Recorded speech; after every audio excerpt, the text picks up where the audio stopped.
we are going to shoot through this pretty quickly today. There is a ton of information I have in this presentation, and I'm always happy to follow up with people afterwards, but we're going to move through this pretty quickly just for time's sake. But what I'm going to be covering here is information that's within our ransomware hostage rescue guide.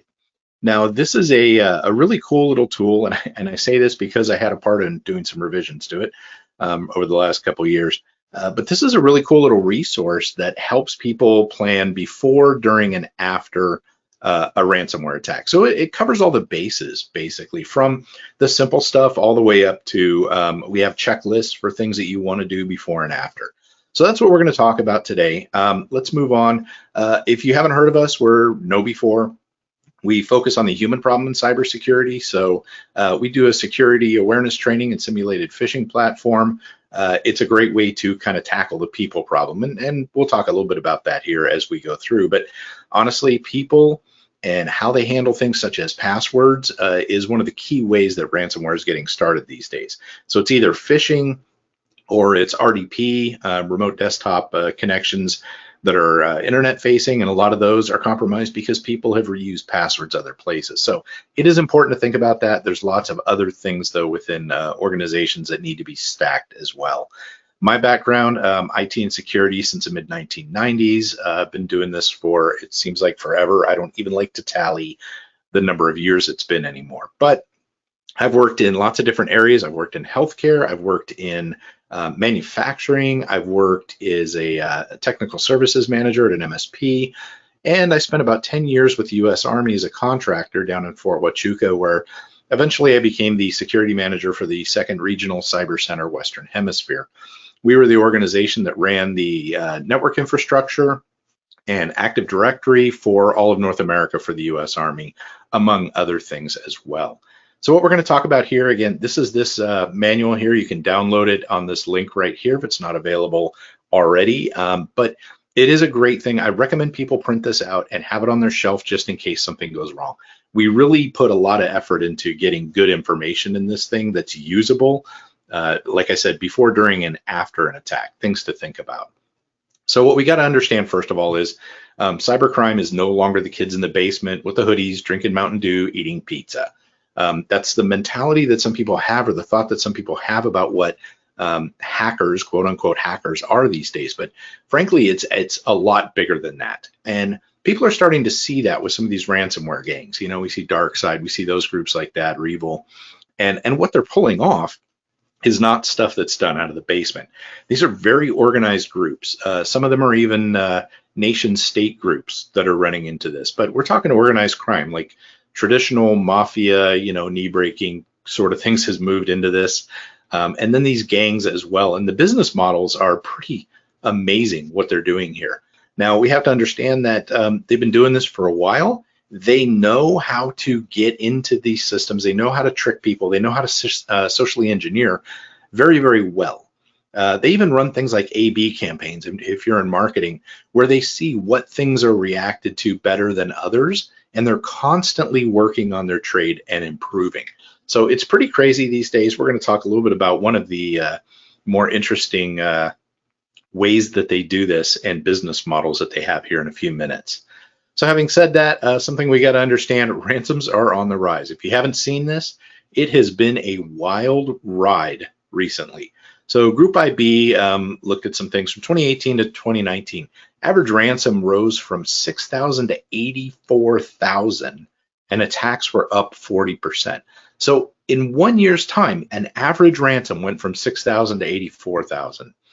Now, I remember back in the day when we would see ransomware attacks, and they'd be, you know, $200 to $500 per machine, and we kind of went, wow, you know, that's crazy.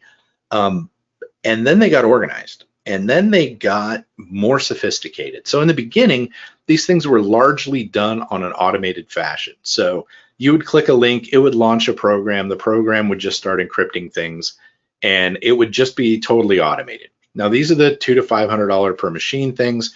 It oftentimes wouldn't spread. It was very limited in what it did.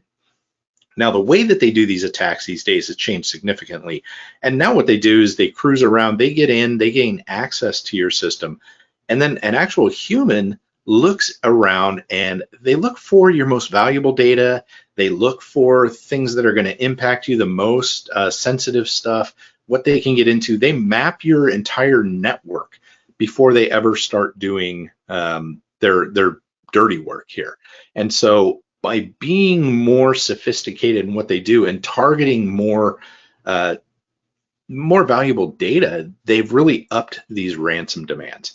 So that was 2018 to 2019. Now we look ahead in first quarter of 2020, that average ransom was up to 111,605.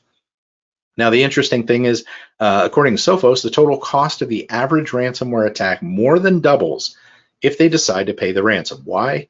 Well, because you still have to do things like digital forensics. You got to figure out how they got in. You got to figure it out so that they don't get back in. Have they infected your backups for the last 3 months or something like that, where you go and do a bare metal restore of a machine and you've just reinstalled their access to your network by doing this. And I've seen this happen a number of times. There was a British company that I believe they paid a 2.4 million pound ransom, okay? And they restored everything, they got everything decrypted, got everything back up and running, and they were hit again by exactly the same group and paid the same amount the second time. Why? Because they didn't figure out how they got in the system. They didn't know, so when they restored everything, they just opened those doors right back up to the attackers. So they ended up getting hit twice the same way. So these are the things that we got to think about here, and the costs do get significantly higher. Now that they're exfiltrating data, we also have to deal with data breach sides of things, as well as the initial costs of just remediation, which can be pretty significant in and of its own.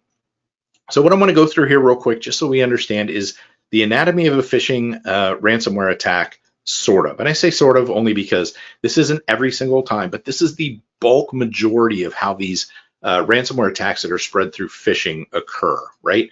So the first step is the user is basically tricked into opening the link or an infected document. That infected document or that link is going to drop what's called a dropper in. Now the dropper is not the actual ransomware. So the things you get in the email, the attachment that's on there, that's not actually the ransomware. That is a dropper. That's a piece of software that's going to go in, and it's going to generally create some sort of a backdoor by downloading other software. So it will actually grab the ransomware at times, or it will grab a remote access Trojan. It will do all these things and get it installed on that system. So the attackers end up in your system. They end up looking around, like I said, and they find your expensive data. Now, the key thing about ransomware that makes it so devastating is it doesn't matter what organization you're with, what industry you're in, the size of it. The way that it works is not having to do with your data being valuable to someone else. That's not really how it plays out here. Sure, they can get valuable data, but the idea is all of your data is always going to be valuable to you. Now, whether you're a bakery or whether you're a Fortune 500 company, if you lose all of your data, including intellectual property and things like that, you can't access it anymore. It's going to put a hurt on you. And so, again, it doesn't matter where you're at. But what they're going to do is they're going to find that data. They're going to find your secret sauce, your intellectual property. They're going to find all of that stuff that's going to be a problem if you lose it. And they're going to exfiltrate basically everything they can find. So we're seeing huge amounts of data exfiltration, 450 gigs, 750 gigs, lots of data being exfiltrated. But they're going to get that data off the network first, and then they're going to do the encryption piece. A lot happens before the actual encryption piece happens. And I kind of joke about this. These days, it's kind of like, if you've seen those superheroes where they walk away from the building on fire, that's kind of what they do. They walk out the door, they throw the grenade behind them and cause all the havoc as they're leaving. It's not the first thing they do. So the data is encrypted, then that notification screen finally shows up on there. The problem is, once you see that notification screen, so much has already happened that it's going to be a bad day/week for you. Once these are gone, again, they pop this sort of thing up. Paying it inevitably involves a kind of e-currency, right? Like Bitcoin or something like that. In the earlier days, they even used to do gift cards and different money transfer services as well. But now cryptocurrency is definitely the key one because, well, it's very hard to trace. It's not untraceable, if you will, but it's very difficult to trace. Now, that's part of what's going on here is they take Bitcoins, they drop them in a mixer, which basically launders the Bitcoins out. It comes at a different time, et cetera, et cetera. It makes it hard to kind of track, right? These make it difficult. Now, in the past, when it came to ransoms, it was very difficult for the attackers to do the exchange for the property for the money, right? That's where they got busted. That's where, you know, the cops were in the bushes with twigs stuffed in their helmets and their hats, and they jump out and and they catch the folks. Well, now that it's a digital thing, these attacks can be carried on from anywhere around the world, and they can also be, you know, the payment can go anywhere. So there's never that point that they are in that vulnerable state. Am I saying cryptocurrency is bad? No, I am saying that honestly, it's an enabler for this, and we have to understand that, you know, moving forward. But you're almost always going to have to pay in some sort of a cryptocurrency. So I recommend people kind of understand a little bit about cryptocurrency and kind of how it works and what you need with a wallet if you have to do this, and have that stuff kind of set up beforehand. So that's all in the book. I'm not going to go into details on it here. But the other thing you have to understand is they use something called Tor, or the onion router network, to stay secure, or to stay a little bit anonymous. So Tor stands for the Onion Router Network. It was actually designed to be a whistleblower network for DoD folks or government folks to be able to whistleblow anonymously. Okay, it's been reused for this. Now, it's not completely anonymous, it really isn't, but this is generally where these sites go up. So what you do is, you know, if you have a website on there and it ends in .onion, you're going to have to use this. Now, the key is you're going to need a special browser in order to do this. I highly recommend you only download the browser from the Onion Router website, because there are ones out there where the attackers have actually gone through and it will do things like replace anyone else's Bitcoin wallet with their own Bitcoin wallet. So you think you're paying the attacker to get your data back, you've actually sent money to other people.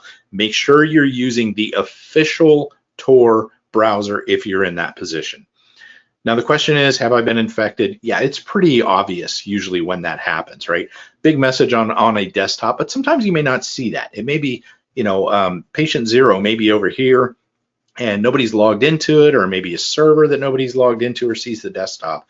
But basically, people start complaining about they can't open files, it's got the wrong extension. There's also going to be something along the lines of a text file, generally, a text file or an HTML file in every folder that's been encrypted. Because remember, their point is to make money. So they put this thing in there. Next thing you know, it's in these things. So if you find these sitting in the folder, these are going to give you the instructions that you need to decrypt the files. It's going to tell you where to go. It's going to tell you what to do. It's going to give you all that kind of payment information. It's going to throw you probably to an Onion network website, and this is where it all sits, right? So even if you don't know where that machine is right away, this is how you can kind of tell. This is a key way. They make it real easy, and they want you to pay, so they put the stuff right in your face as much as possible. So what do you do when you're infected? Well, the first thing you're going to do is disconnect. I don't recommend shutting the machine off necessarily, as is typical in a lot of these things. You want to be able to do some forensics on it, but you're going to disconnect the machine. And when I say disconnect, I mean disconnect from everything. I'm talking about Wi-Fi. I'm talking about the regular network connection.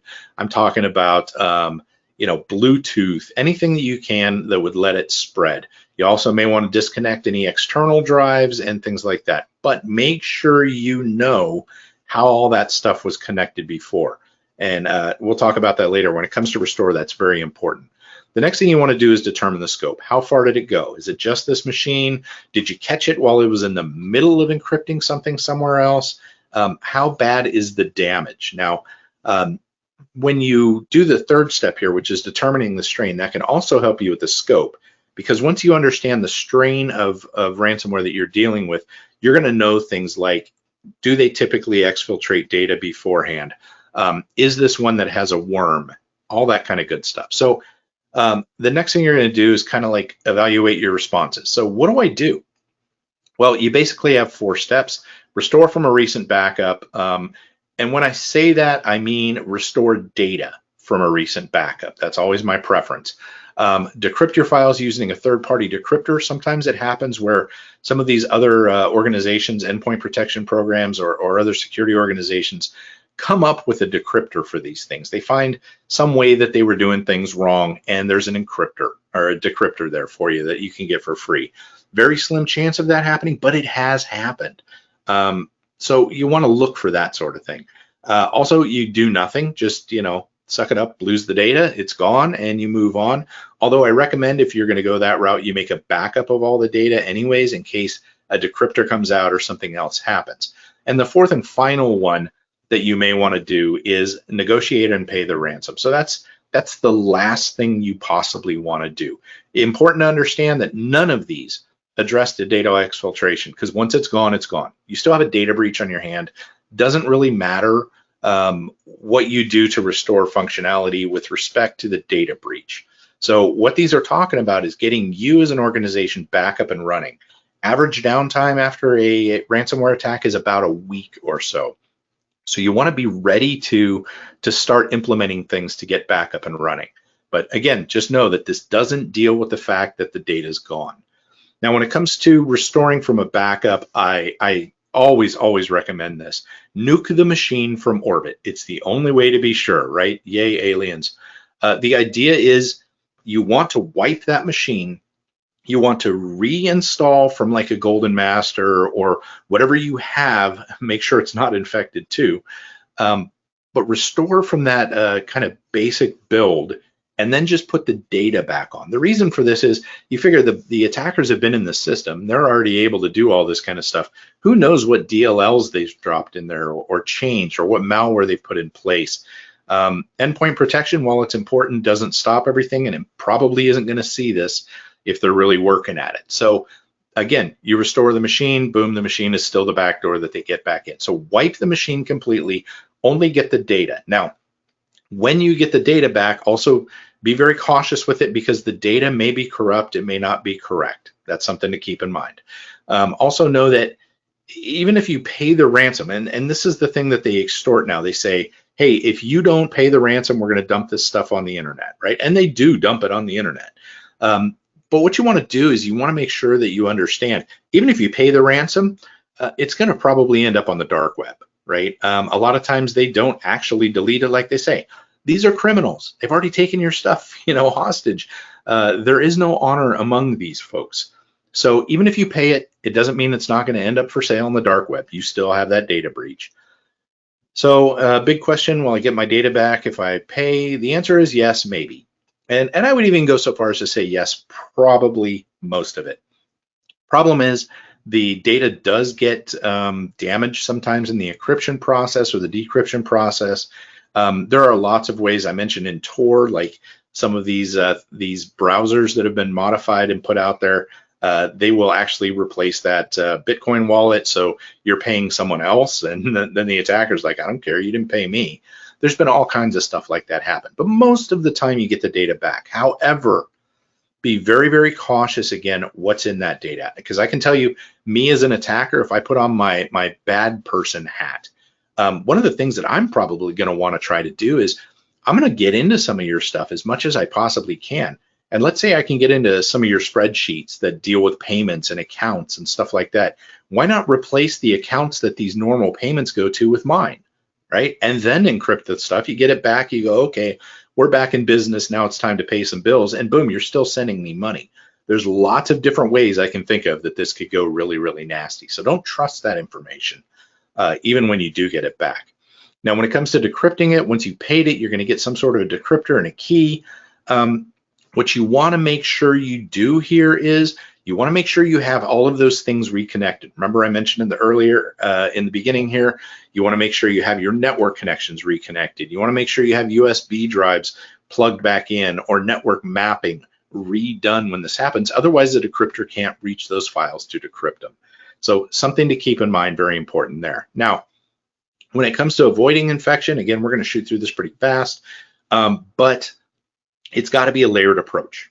So you do have to have good endpoint protection and antivirus, although many times the attackers are able to get around that. It is absolutely critical to do that for a number of reasons, including if you do end up having to, let's say you have to go for your cyber insurance claim and they say, okay, well, what endpoint protection did you have? And you say, oh, I had none. It's pointless these days.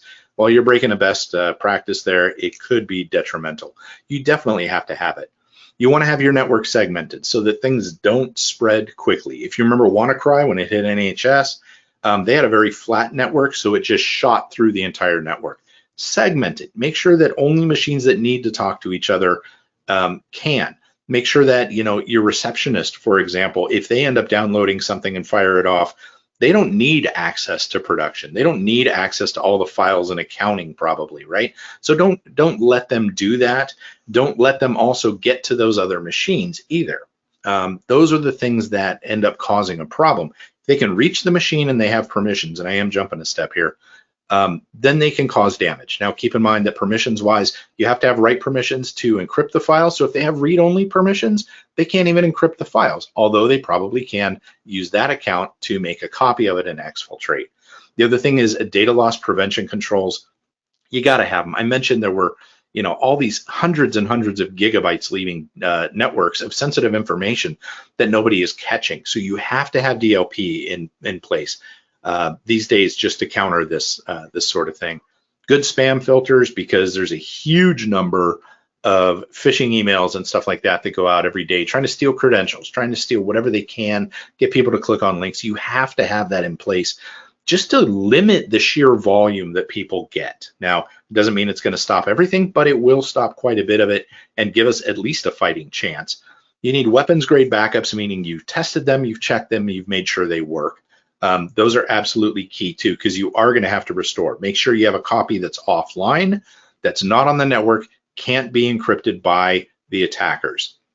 That's kind of like one of the more safe things you can do. Keep it offline, but also remember your backups may very well be infected. So look at the data side of things and make sure you have a way to restore machines through process, through all of those things, your policies, your processes to restore these from a known good golden master or basic install sort of thing, right? Don't rely on those that are on the backups.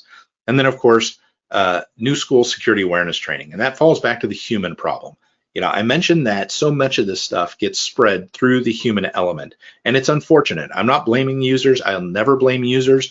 They're not prepared for the onslaught that they get, quite frankly.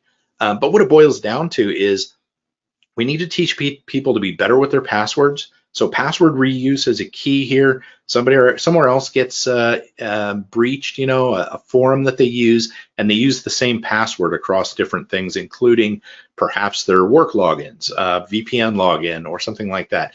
These get reused and of course cause problems. So we got to teach them not to do that and why not to do that. Instead of just saying, don't do that, we have to teach them why it matters, right?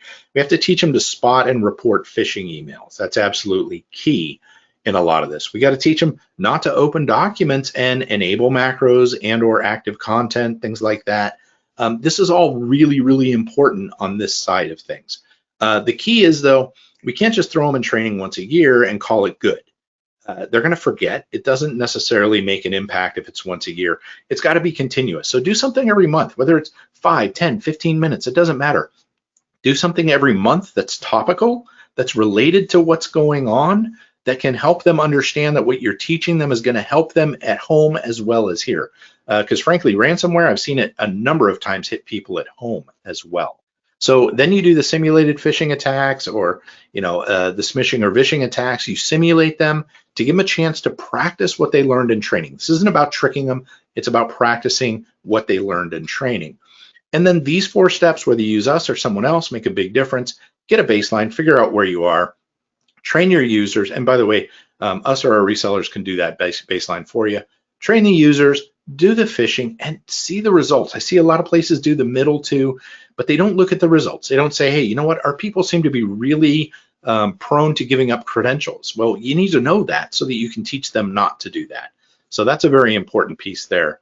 And then does it work? Yeah, this was 6.6 million users, just released in our 2021 Phishing by Industry report. average was 31% click rate when we got people in the beginning, right? So pre-training 31.4, about 3 months later down to about 16.4, which is in half. 12 months later down to about 5% click rate. Now, the key thing is it's never going to be zero, shouldn't ever be zero. There is no control I know of that is 100% effective, but this drop from 31 to 4.8% and 84% improvement is a huge deal. So having said that, this is my contact information. Feel free to reach out to me at any time. Reach out to me on LinkedIn, reach out to me on Twitter or whatever. If you're going to be at DEF CON Black Hat, let's connect there, whatever, and just chat.